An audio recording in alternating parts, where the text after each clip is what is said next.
was a mess up there. It was an absolute. You had assistant coaches going to the athletic department and saying, the AD, and going, hey, this is happening. Help us. That should not happen. For a college football coach, these are some of the worst allegations I've ever seen. I can't speak for you, but I can speak for myself. I know I've never heard of anything like this.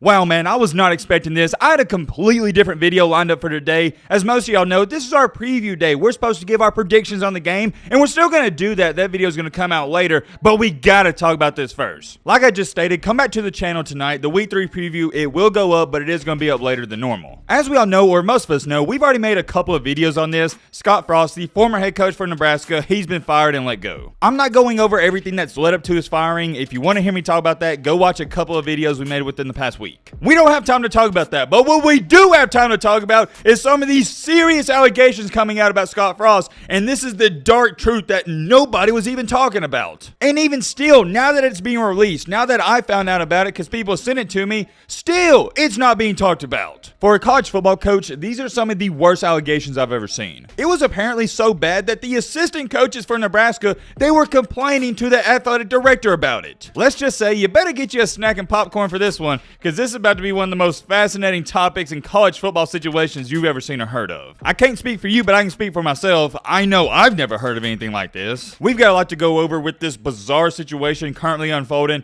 We're not doing no intro, none of that. If you like college football content and videos like this, consider subscribing. We're on the road at 300K, and we can't get there without your help. All right, Matt, blah, blah, blah, blah. Shut the crap up now. Without further ado, let's get into it. First things first, before I even show you this video clip, before I read off anything to you, I want to make this extremely clear. These are allegations. They're not 100% confirmed. Just because somebody says something about Scott Frost, me, you, or anybody watching this video, it doesn't make it true. Maybe it is true, maybe it isn't. You can do what you want with this information. That's why I'm putting it out there. I'm not saying it's true, I'm the messenger. You're entitled to your own opinion. Just because maybe 100 out of 102 people believe it's true, don't just follow the pack. Form your own opinion. I also want to throw this in there. I am not by any means a Scott Frost fan. You know how I feel about him. I think he's a loser. However, with that being said, when a man is at his lowest, when everybody hates him, when everybody strongly dislikes him, that's when everybody wants to jump in and kick on him. So maybe this guy in this video and some of the stuff I'm about to tell you, maybe, just maybe they're saying this because they want attention, because they know a lot of people want to believe this terrible stuff. Let's just get straight into it. Check out this tweet. So apparently, Scott Frost was showing up late to practices, and he was sometimes hungover. And here's where things kind of get funny. He was playing video games, playing golf, and the golf team at Nebraska was complaining to the athletic director office that Scott and his friends was using the simulator all the time. And if that wasn't enough for you, he was kicked out of the country club and canceled a barbecue because he was too drunk, etc., etc. There was more. You can only help but laugh at that, but on a serious note, I think that has a good chance of being true. I've never said this about Scott Frost, but I'm going to say it now since we've been talking about him a lot.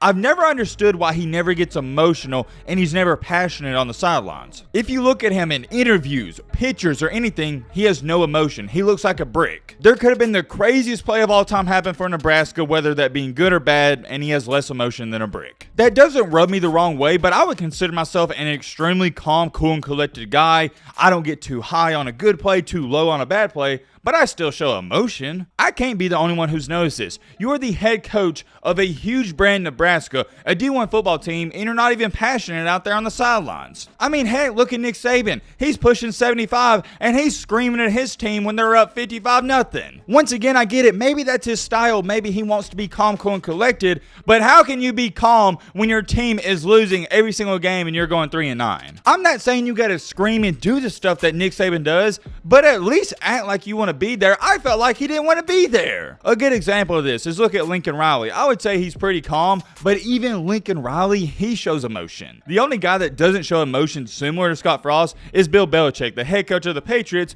but he's 95 years old. He doesn't have the energy to yell at these guys. Scott Frost, on the other hand, he's 40 years old. He's got the energy. I apologize for that rant. I had to speak on it because that drives me crazy how he just sits there like nothing's going on. Anyways, getting back on top with these allegations, I'm about to show you a video clip that, yeah, you're not going to want to miss. Matt wrote a clip. That there's so much. If somebody really wants to write a book about this tenure, it would be, first of all, it would allow Trev to walk away and go, this is why. because he can't talk about that stuff. Right. He can't talk about his head coach being late for practice every day. There we have it once again. Another person claiming he's been late to the football practices. I'm not around that Nebraska football program. So if you are a big-time fan or you're around it, please fill us in the comment section. Is that true? He can't talk about his head coach not making recruiting phone calls. He can't talk about, and I can talk about it, because it's over. But there's a whole bunch of stuff. There was a mess up there. It was an absolute, you had assistant coaches going to the athletic department and saying, the AD and going, hey, this is happening. Help us. That should not happen. You should not have to have your assistant coaches complaining about your head coach because he's not doing what he what's supposed to be doing. That's an issue. And so hopefully somebody writes all that down and puts it in a little book and sells it. So that way Trev can go, it wasn't about the losses. It was about everything. Let me address that real quick. This guy's wrong on that. It's definitely about the losses. It doesn't matter if it is the college level, the NFL level, whatever, high school, middle school. The reason a coach can either retain his job or gets fired is about wins and losses. That's it. Same thing with Aaron Rodgers. A lot of people hate how Aaron Rodgers acts. They think he's a prick and he takes too much money. You want to know what solves those problems? Winning. It doesn't matter if Scott Frost wants to show up hungover to practice or use the golfing simulator. As long as he goes 11-1 or if he won a championship, do you think they're even going to consider firing him? No, it's about winning and losing. You can literally act however you want. As long as you win the game, nobody's going to complain. On the contrary, if you do act this way, if you show up hungover, play video games, whatever, and you lose, oh yeah, then everybody's going to call for your head. But as long as you're winning, it's okay. Right? This guy was not, for whatever reason, committed to doing what he was supposed to do as the head coach of Nebraska. I don't know why, but he hasn't been. And I'm not just talking about this year after they forced him to make changes. I'm talking about every year he's been in here. Every year he's been here, it's been stuff like that. Mm-hmm.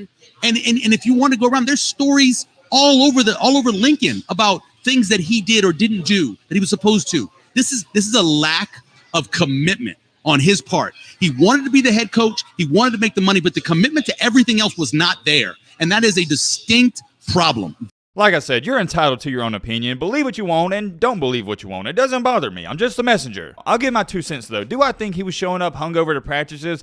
I'm not too sure. It could have happened. Like it says right here, the golf team's complaining that Scott Frost and his friends, they were using the golf simulator too much. He got kicked out of the country club. Look, I'm just going to be honest. I don't have any sources in Lincoln, Nebraska, so I can't really say nothing about it. However, with that being said, I know people right now watching this video, you're from Nebraska and you know something about this. Let us know in the comments. I want to read out this tweet to you because it's a good way to end this video. Somebody stated, I take everything this Nebraska media says with a grain of salt. Easy for him to sit there and say all this crap without a single shred of evidence. Man, whatever. Mickey's a coach now. Time to move on. Under that, somebody replied, you think all the media that knows this stuff is making it up? Here's my thing, and it's why I'm leaning towards more of I believe some of this stuff is true. If you want to come out and say, well, Matt, the media, they're lying about this. They don't have any proof to go with it. Here's my counter argument. Number one, why would they lie about this? And number two, how would you even make this stuff up? I don't know. I just don't understand how you can be that creative to say that Scott Frost was stealing the golf team's golf simulator. That's my counter argument. Maybe they did make it up. Maybe they didn't. Let me know in the comment sections down below. But right away, Melly.